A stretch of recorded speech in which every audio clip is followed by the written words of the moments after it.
बेटा वरती कर ना तू आता.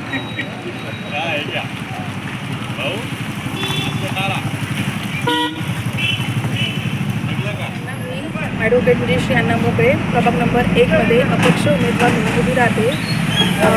SC सर्वसाधारण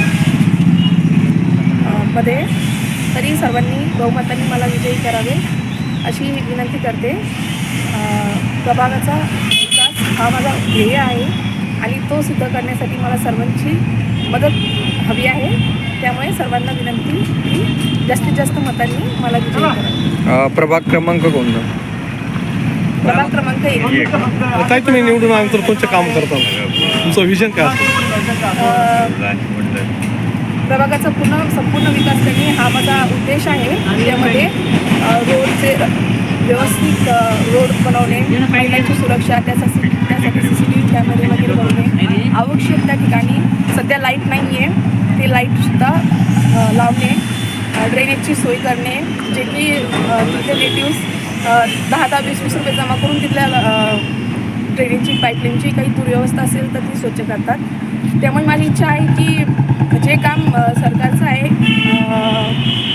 एक प्रमुख म्हणून नगरसेवकाचं असतं ते मी संपूर्ण प्रयत्न करायचा. वकिली व्यवसाय सोडून राजकारणात का यावंसं वाटतं? वकील व्यवसायामध्ये आपण एकाच व्यक्तीसाठी लढू शकतो आणि जे आपल्याकडे येतील त्यासाठीच आपण लढू शकतो. जर का आपण एखादा प्रतिनिधी म्हणून उपस्थित आहे तर एकाच वेळेस आपण खूप जणांना मदत करू शकतो आणि त्यांचे प्रॉब्लेम सॉल्व्ह करू शकतो. शैक्षणिक क्षेत्रामध्ये आणि राजकीय क्षेत्रात केव्हापासून कार्यरत? राजकीय क्षेत्रामध्ये तर सध्या आत्ताच पाऊल टाकले आहे आणि शैक्षणिक क्षेत्रामध्ये तर चांगले जातं. मतदारांना काय आवाहन करतो? मतदारांना आवाहन करते की त्यांनी त्यांचा मतदानाचा अधिकार बजावला पाहिजे आणि योग्य तो उमेदवार निवडून आणला पाहिजे. तुमची निशाणी? आमची निशाणी आहे कपबशी.